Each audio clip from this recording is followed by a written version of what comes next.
If you're somehow blessedly unaware, since my last video on this topic, Colleen Ballinger has released a 10-minute video wherein she plays the ukulele while simultaneously playing the victim. And if you're somehow really blessedly unaware, this video assumes you know the basics of the Colleen Ballinger allegations. If you do not, you may want to check out my first video on the topic. Colleen alleges everything being said about her is all a toxic gossip train, and the only thing she's guilty of is being a loser who makes fart jokes and whose only friends are children. And I'm not gonna lie, it was hard to formulate a response, because it just enrages me so much every time I think about it.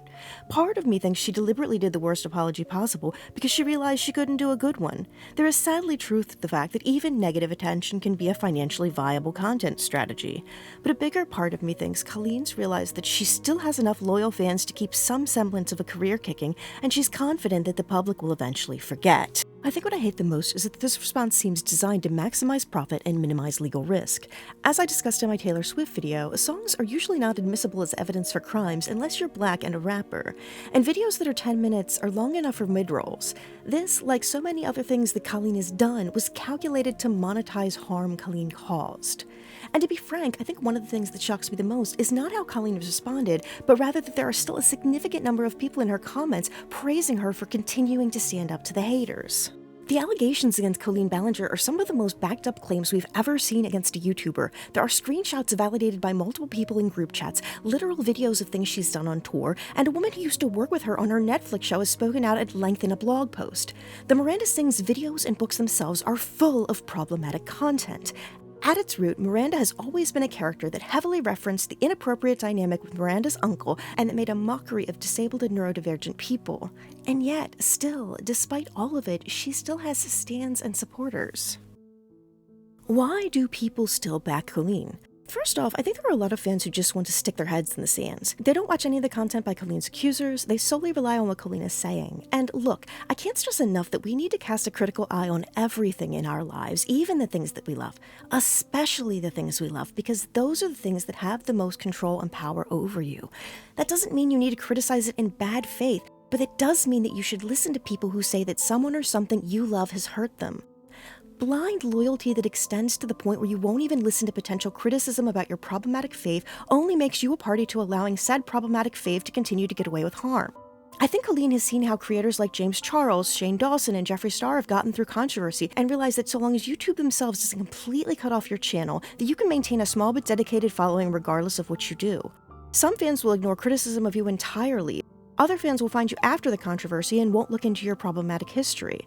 Once you have millions of fans, you can still get by as a creator even with a small fraction of them continuing to watch. It doesn't hurt that both Rachel Ballinger and the Ballinger family channel seem to be heavily censoring their comment sections, as comments about Colleen have been few and far between and often disappear quickly. I also think a lot of her fans are probably from similar families as Colleen and have had the same type of behavior normalized. As I said before, especially when millennials were growing up, it was very common for lines to be blurred, for children to be sexualized, and for mass media to glamorize grooming situations, like being hot for teacher or in love with a decades-old vampire. And that really concerns me because as a victim of CSA who has sat in a lot of group therapy sessions, I can attest that the type of things that Colleen was doing and the type of line blurring that pop culture tries to normalize can cause significant harm to victims. And one of the things that makes it hard to recover from this harm is the fact that it takes many years to realize you're traumatized and what the root of said trauma is. Often, you're very young when it happens and you don't realize the full impact of what's occurred. And your body and mind put certain protections in place to allow you to get through the scenario in the moment. Much like you may not realize how hurt you are in the immediate aftermath of a car accident, when you go through a traumatic scenario, you tend to realize only far after the fact. One statistic I've seen thrown around is that it often takes 7 to 10 years to fully realize your trauma and get the healing process in motion. On hurting those who love you. Colleen was Adam's idol. She was Becky's idol, she was Johnny's idol, she was Ella's idol, and Alex's, and so many countless other people, all children, when they initially became Colleen's fans, went on to idolize her, and she hurt them. In Adam's case, he thought Colleen was his bestie. She promised him work in an official capacity in the future. Many of his friends were other fans of her. Because Colleen needed a scapegoat to blame for something she herself had approved, and because Adam was becoming too wise to be manipulated by her anymore, Adam lost an idol, a trusted friend, a job, what he saw as his future, and many of his other friends, all at once. Adam isn't the only one. Johnny was humiliated, taken advantage of, and manipulated. Becky and numerous other underage members of her audience were sexualized as children, used as props, and humiliated for cheap laughs. And what I keep thinking is, these were some of your biggest, most dedicated fans. They idolized you, and you did this to them. If this is what you do to people who literally made you who you are, how do you treat people who are of no benefit to you?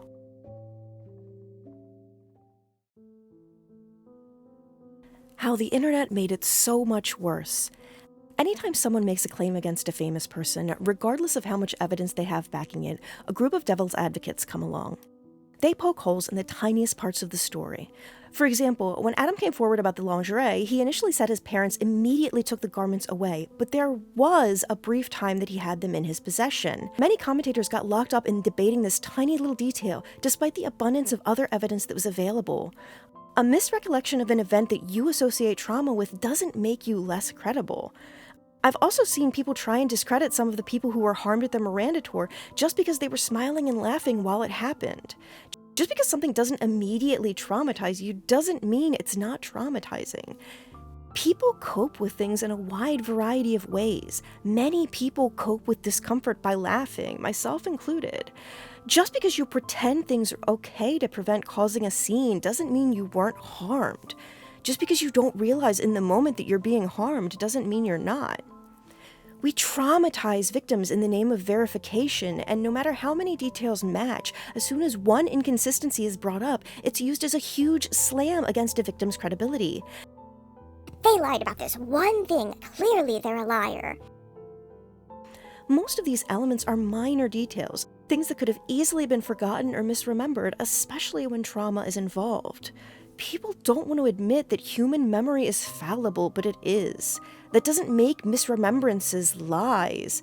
And even if they are lies, one lie told doesn't make one a liar or intrinsically dishonest. People lie to protect others all the time. Most people lie. It is a fallacy to believe that there are good people who are truthful all of the time and there are bad people who lie all the time. And that doesn't mean that most people are incapable of being trusted. It just means that every individual claim has to be considered by itself with some consideration of the fact that trauma and memory lapses may be blurring some of the details. It also doesn't mean that victims should be forced to bring forth every important detail about a circumstance. For example, Adam didn't share many of the chat logs with Colleen because he didn't want the grooming elements of their conversation to be known publicly. And when that information was released by Cody, he was deeply embarrassed. He hates that his parents have seen how those conversations went, which is sad because he was a child who was coerced into doing it by someone he hoped he could trust. And in Adam's case, everything is particularly bad because he's a drama channel, and Colleen's fandom has labeled him a lying clout goblin, which impacts him mentally and professionally.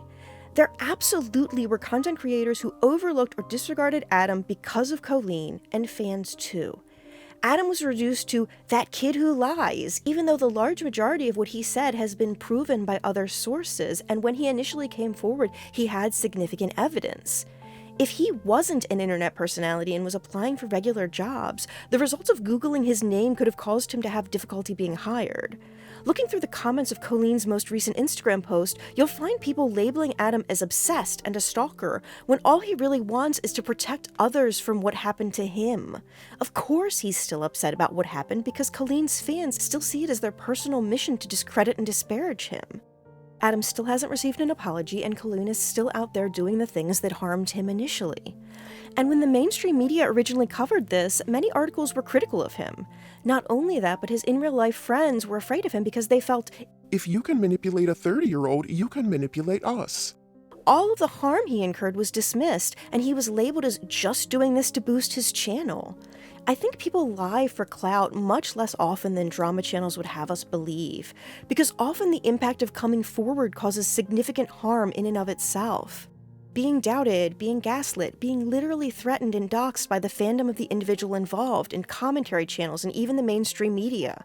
As someone who has gone through a lot of medical gaslighting and been told over and over again that everything was normal when in fact everything was super messed up, it's very difficult for your sanity.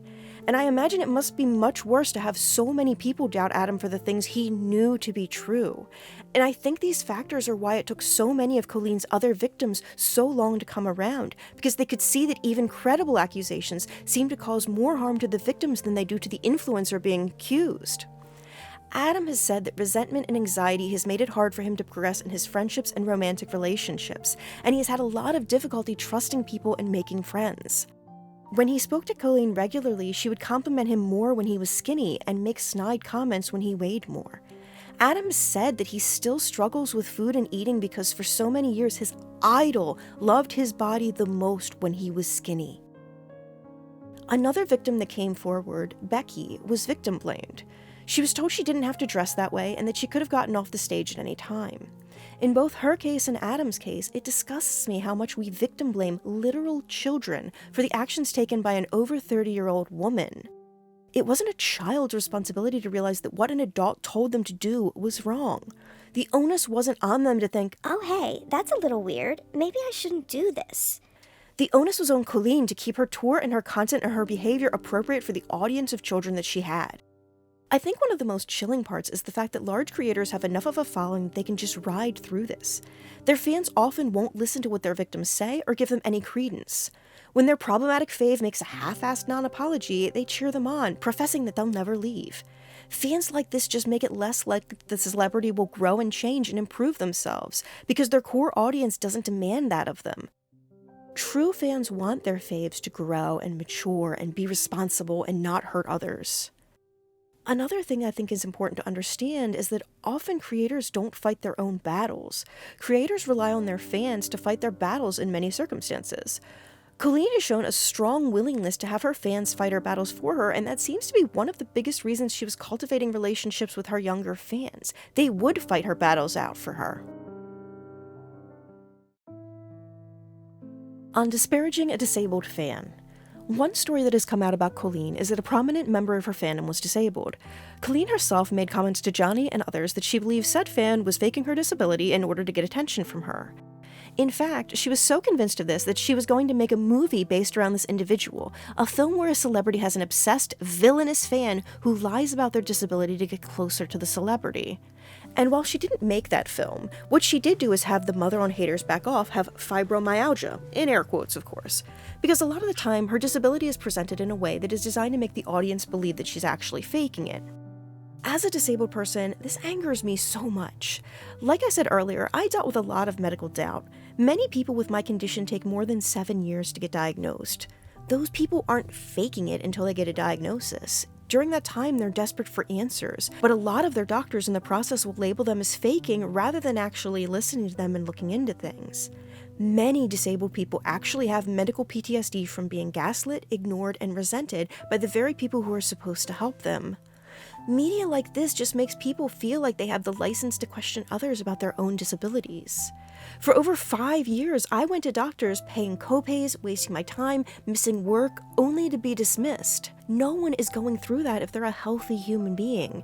Healthy people have better uses of their time and money. Sure, there's a small minority of people that do things like this, but it is a very small minority, and overly focusing on that just makes it all the more likely that genuinely disabled people will be doubted by doctors and non-doctors alike. Also, I'd argue that anybody who is trying to fake a disability has at minimum a mental health condition that needs to be addressed. Regardless, random internet influencers and their fans aren't the ones that should be trying to determine which disabled people are actually disabled. On Trisha Paytas. It occurs to me some people may benefit from an introduction to Trisha Paytas. Trisha has tried a number of different routes towards fame before YouTube, including appearing on Stan Lee's reality TV show. On YouTube, they initially became famous for satirical characters, but instead of wearing costumes, making fake names, and making it clear these were separate characters, nearly all of Trisha's characters are Trisha. She keeps the lines blurry, but her satire is stuff like doing a video acting like a Trump supporter, or one where she pretends to have dissociative identity disorder, so it has been considered very problematic in the past. Trisha used to be on a pretty well-known podcast called Frenemies with Ethan Klein of H3 fame, where she began to have a bit of redemption for calling out predatory figures in the YouTube sphere. But then she took another heel turn when she met and married Ethan's brother-in-law. She tried out a bunch of different religions in an arguably appropriative manner, convinced her now husband to participate in music videos that are questionably sacrilegious, then had a baby named Malibu Barbie and went the Family Channel route. So clearly, Trisha Paytas does have a controversial past, though in fairness to Trish, I do think she has been trying to be better. I wouldn't call myself a fan of theirs, but I do feel bad at how Colleen has treated her. It's wild to me that literally a month after Colleen hung out with Trish and introduced Trisha to her kids, she mocked Trisha's OnlyFriends content with her fans. Colleen was allegedly subscribed to Trish and hosted at least one watch party of Trisha's OnlyFriends. That's very weird behavior and got me to thinking why Colleen has such a problem with Trish. And I think it's because Colleen is the type of person that makes herself feel better by laughing at other people who she views as worse than her. I think that's part of why she makes the content she does, which is just punching down and laughing at people who are disabled. We know from Miranda that Colleen finds it funny when someone thinks they sing better than they do, or at least when someone sings poorly yet still has confidence. I suspect it's because Colleen sings well and yet seemingly has very little self-confidence by how much her actions reek of insecurity. I mean, she was obsessed with teenagers thinking she's cool, and sure, as someone who's a giant nerd in school, it's kind of neat when my friends' kids think I'm the cool adult, but also it's not a feeling that I obsess over the way Colleen seems to. It just isn't the same as having other adults respect you. But if you want blind adoration rather than respect, as Colleen seems to, it makes sense to target children. Also, I respected the way Trisha responded to this, especially just her concern for SWs and the overall perception of them.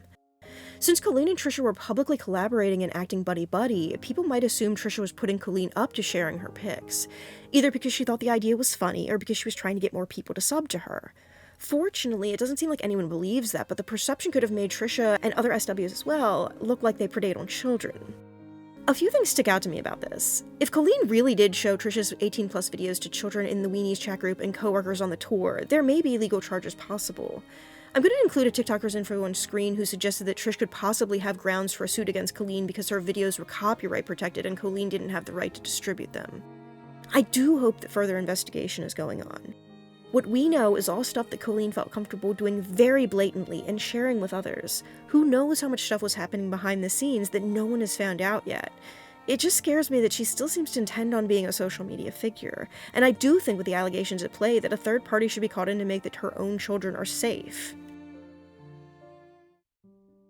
April's allegations are some of the most recent, and for me, the thing that makes April's allegations stick out is the fact that she was a writer's assistant, showrunner's assistant, and writer's PA on Haters Back Off, which was Colleen's Netflix show about the character Miranda.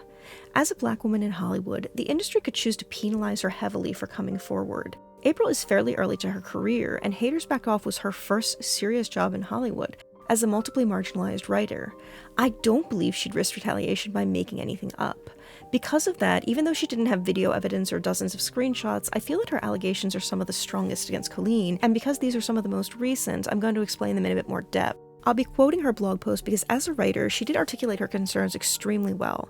I also want to note that Colleen's brother Chris, aka the one with the children in the Family Channel, was closely involved in the creation of Haters Back Off as a writer. And to be honest, I feel like he deserves a lot more critical of an eye than he's been getting since Colleen seems to collaborate him with a co-writer frequently. By Colleen's second day of work on set, Colleen was regaling April with stories of the daddy saddle and other important pieces of creepy uncle lore. Colleen wanted there to be frequent inappropriate scenes of intimacy with Uncle Jim that could be written off as something innocent by Miranda's young mind. In April's words, "It was my responsibility to write down every single one of these pitches, schedule calls to look at mock-ups of the daddy saddle that would be featured on the show, and mark points in the script where Colleen thought we could make Uncle Jim more grapey." Obviously, this was something that made April extremely uncomfortable, particularly because she realized those jokes were going to result in children being unable to properly identify inappropriate behavior. She describes Colleen as having a singular goal of shoving as much incestual innuendo into the show as possible while assuaging the growing behind-the-scenes concerns that the show would be alienating to the intended audience. I think this is a good point to remind everyone that a significant part of Colleen's audience is preteens and teens. I cannot fathom why anyone would think this is appropriate, and I again worry about Colleen's own children and her siblings' children. How much has Colleen normalized this in her mind and in her family? Again, I stress, if she's willing to say and do all of these things blatantly and with witnesses or video evidence, what is happening behind closed doors? And it's not like Colleen was unaware of her audience demographics. April said, "It all felt deeply wrong. She would show us pictures of the packed rows of smiling children who had attended her show the night before, and in the same breath spend hours trying to think of a way to show Miranda and Uncle Jim all but having actual schmecks on screen." Many people have pointed out this sort of behavior would have gotten Colleen significantly more canceled if she was a man, and I think a lot of people ignore how often mothers deliberately prepare their own children to be harmed by others. How many children has Colleen prepared for harm? At some point, we have to look at the preponderance of evidence and consider this preparation may have been deliberate, not the accidental result of a twisted sense of humor. And it would be remiss of me not to point out the fact that Colleen's co-writer, who was also responsible for the creation of this content, is in fact the uncle of Colleen's children. And it wasn't just the creepy uncle factor that caused April discomfort on the set of Haters Back Off. In addition, she had to document Colleen's insistence that we used limited POC background actors as the show took place in Washington, and having them just randomly be there would be quote-unquote distracting. I want to take this moment to point out that according to censusreporter.org, that Washington is only 64% white, and Wallet Hub lists it as the 17th most diverse U.S. state. Her claims make no logical sense. The only thing that makes sense is racism. And of course, Colleen allegedly took advantage of her power on the show in other ways too. April wrote, "It was difficult to work for Colleen. She had a knack for making funny, biting comments about the people around her, and since we all had her to thank for our jobs, we were forced to just go with it. She saw no issue with commenting on my hair or my clothes or asking about my personal life." I may start sounding like a broken record, but each fact I learn about Colleen makes me increasingly convinced she has no self-esteem and overcompensates for her poor self-image by being a literal nightmare to other people and preferring the company of children because they're easier to manipulate.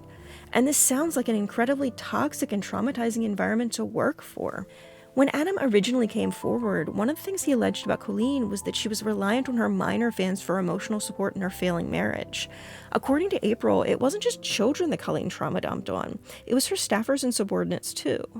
Her lack of boundaries was remarkable. Most days, the first hour or so of work was dedicated to Colleen forcing us to perform all the emotional labor of counseling her through her marital concerns, being a listening ear to her complaints about fans. They were being so sensitive lately, aka they had spoken up about their discomfort about her using a black scent, and getting the latest updates on the antics of her fellow YouTubers. I genuinely don't understand why people with money don't just get an actual therapist. Oh. Wait, yeah, I do. People like Colleen only complain to people they have power over because those people won't tell her she's to blame or disagree with how she's handled a situation. They'll just sit there, accepting her side of the story unquestioningly and providing sympathetic advice. Because especially in the case of people who are paid to work for Colleen, no one was in a position to question her. The adults were often on a payroll that Colleen controlled and could easily take away, and the children were all ones that idolized her and believed that she could do no wrong, even if she was actively hurting them. But of course, Colleen managed to be racist when complaining about her life's problems too. April indicated, "I recall overhearing her once brag that creator was being canceled for saying the N-word, and if you think she went with N-word instead of hitting that hard R, you haven't been paying attention, and that she would never have been stupid enough to get caught doing something like that." That convinces me, personally, that behind closed doors, she's comfortable dropping that hard R N-word, and she's just bragging about never being caught. Every time I think this can't get worse, something else comes out. No wonder she's insecure, knowing what a hateful person she is inside. And one thing that strikes me over and over again is how often Colleen is just plain cruel to people around her. The only person's feelings that Colleen cares about is Colleen's. April said, "She once gave me the honor of naming a character after me, a villain at Miranda's school who thought she was better than everyone else because she was Christian." Colleen made a note on several occasions that she could tell I was less than thrilled with the show, even once pulling me aside and quipping, "You totally hate this, right?" I could tell that my discomfort with the art that we were creating was notable to her. She would often pitch something vile and then look over to me and ask, "Any thoughts, April?" It was almost like she took a weird pleasure in making me uncomfortable and knowing that even if I wanted to, there was absolutely nothing I could do about it. She was cruel, and it was that same cruelty that I recognized in the video she posted on Wednesday. Obviously, in this, April is referring to the ukulele non-apology. There are many times when I felt like the cruelty was the point of Colleen's actions, and this wasn't just her not realizing or understanding how much she was hurting people.